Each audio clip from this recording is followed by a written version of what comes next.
Now, if you are struggling against the Sicilian Kan variation, then not to worry, because after watching this video, you are going to equip with a tricky line which you can really employ in the tournament practice. After e4 and c5, the Sicilian Kan variation arises with the following: move order, knight to f3, e6, d4, c captures d4, knight captures d4, and now black plays this typical idea a6, trademark of the Kan variation. Here we are going to continue with Maroczy bind setup, and that's start with c4. So idea is you put the bind on the d5 square, and accordingly, if you look at the database, there are few popular choices. In our case, it doesn't matter, because black can play either of these moves. The resulting position will reach to the same junction. So for example, knight to f6, knight to c3, bishop to b4. And at this position, by far the most popular choice is bishop to d3, defending the e-pawn. However, my recommendation is you play this very tricky move, and that is queen to d3. Not only defending your e-pawn, but setting up a nice platform for our upcoming tricks and traps. It's time to look at the database. And obvious enough,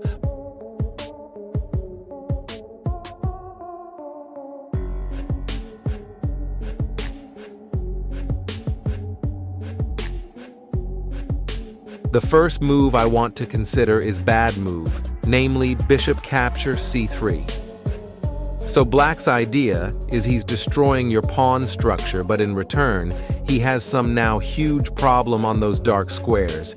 And if he thinks that d6 resolve all his problem, which is in fact database chop choice, I'm afraid it's not enough, as after bishop to a3 and castle, white has this lethal move, e5, and that more or less get the winning position. You are losing the d-pawn, and as for the engine, the base sequence goes as follows. Pawn takes e5, bishop takes f8, queen takes f8. And after our knight to b3, yes, indeed, at just 12th move of the game, white obtained the exchange. And with some accurate play, this game can be converted into the full point. The second move I want to consider is queen to c7, which has a clear idea to stop our e5 advancement. And against this, I am going to show you one of the most trickiest line in this variation, which start with a3. And the point is, after bishop takes c3, it looks like white has to take back with the pawn as his e4 pawn is hanging. But guess what? Nope. We are going to take with the queen, setting up a very trappy platform. Of course, if black castle here, then we can defend our e-pawn with a very good game. So, more or less, if you look at the database, black has exclusively take this pawn thinking that, oops, white has blunder. But the fact of matter is, after this, black is by force losing the game. So before I move on, guys, I want you to pause the video and find out that killer sequence which can finish off the plaque. Did you find it? Let's check the golden move. Here is knight to b5. What a move. And the point is, first of all, black cannot take over a queen. In the view of knight takes e7, king to e7, and after, knight takes a8, and the move, knight to e4. If you count the material, it is white who emerge with an extra rook just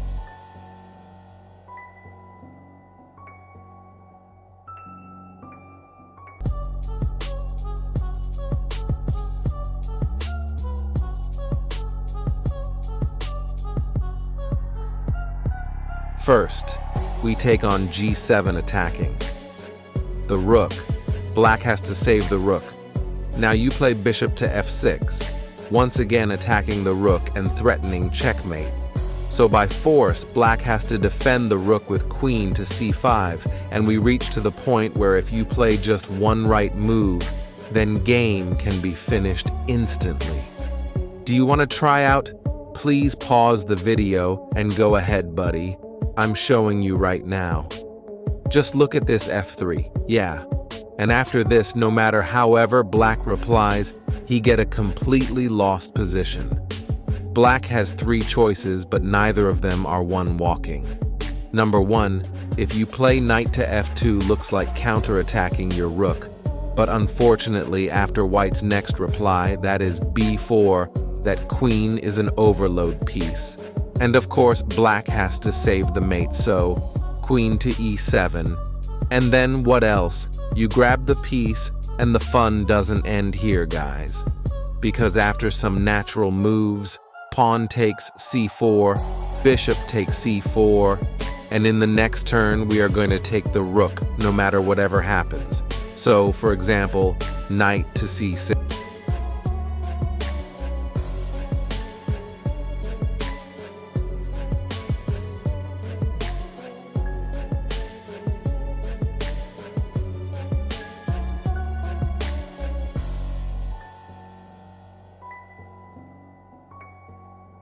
What about the more natural move queen to f2 check?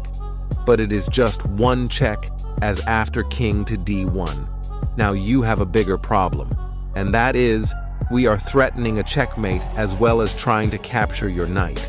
And Black cannot defend both the threat, so by force the queen has to go back in order to protect the rook, but that leads to the same story.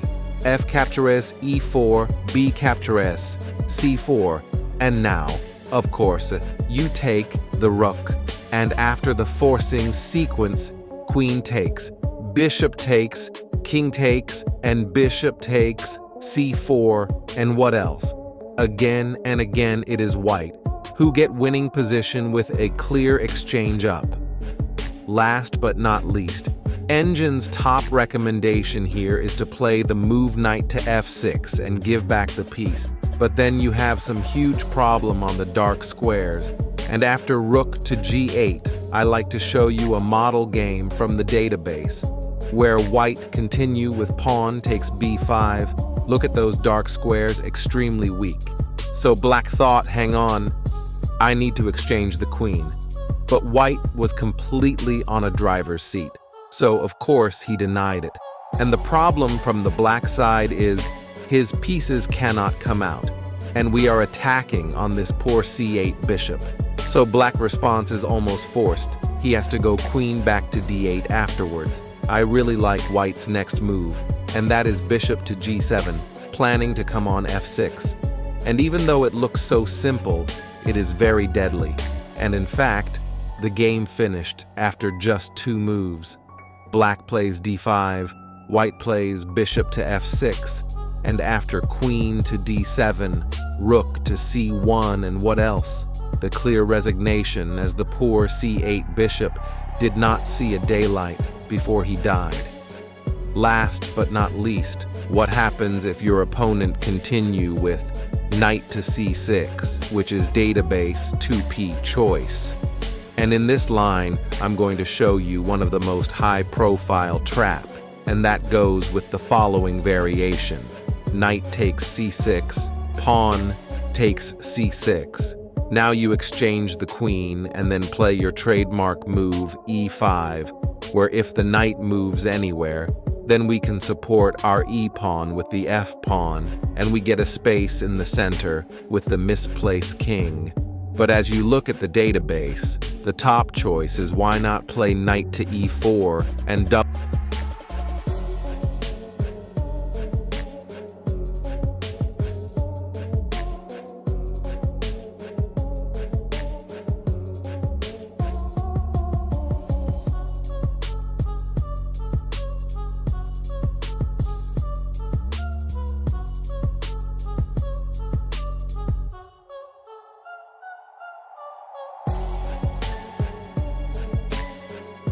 So it looks like Black is doing good.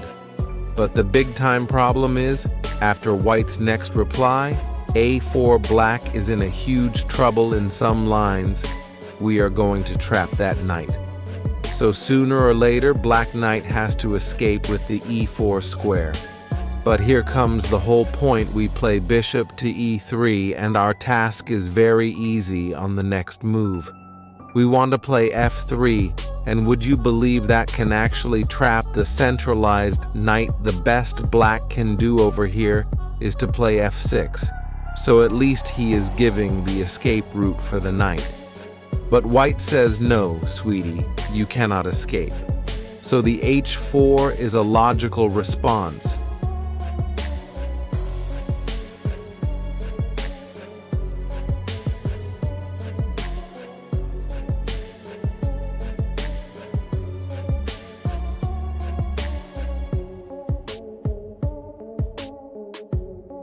What is the problem? I have picked an high-profile game from the FI database where both the player are in excess of 2,200 and here, black find the accurate response, namely f5. So his idea is pretty clear. If you play f3 then my knight can escape from the g3 square.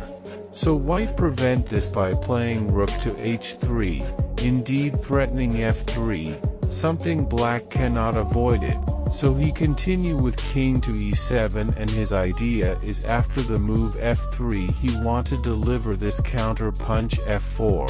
White just took the pawn and allowed the knight to escape, but see for yourself how pathetic black position can become after this rook to g3 attacking on g7, king to f7, and now comes another attacking move, bishop to e3. So knight has to go back, and after this the star move of the game is aa5, completely paralyzing black on the queen side as well. I think black is already frustrated in this position as he continue with knight captures e5. A big blunder, as after this white instantly get a completely winning position, and that start with bishop to e5, knight to g6, h5, knight to f8, rook captures g7, whereupon after king to e8 and bishop to d3. Sorry, but this delighting to heart, as black's every piece on the back rank, and just look at the engine evaluation, it says it is just a matter of time before black has to give up the game. So I think this model game give you a great illustration on how dangerous white position can become if black fall for our dangerous trap. And that's it guys, I hope you enjoyed learning this high-profile tricky line against the Sicilian Kan variation. Remember, after our queen to d3, no matter however black plays against all this line, as I have shown in this video, we have some nasty tricks on the table, and the good point I like about this line is even though let's say your opponent doesn't fall for tricks and traps, white still obtain a decent position and all the chances in the upcoming middle game. Well, thank you for watching this video, and feel free to like, subscribe and comment, and I will see you in my next episode very soon. Bye and take care.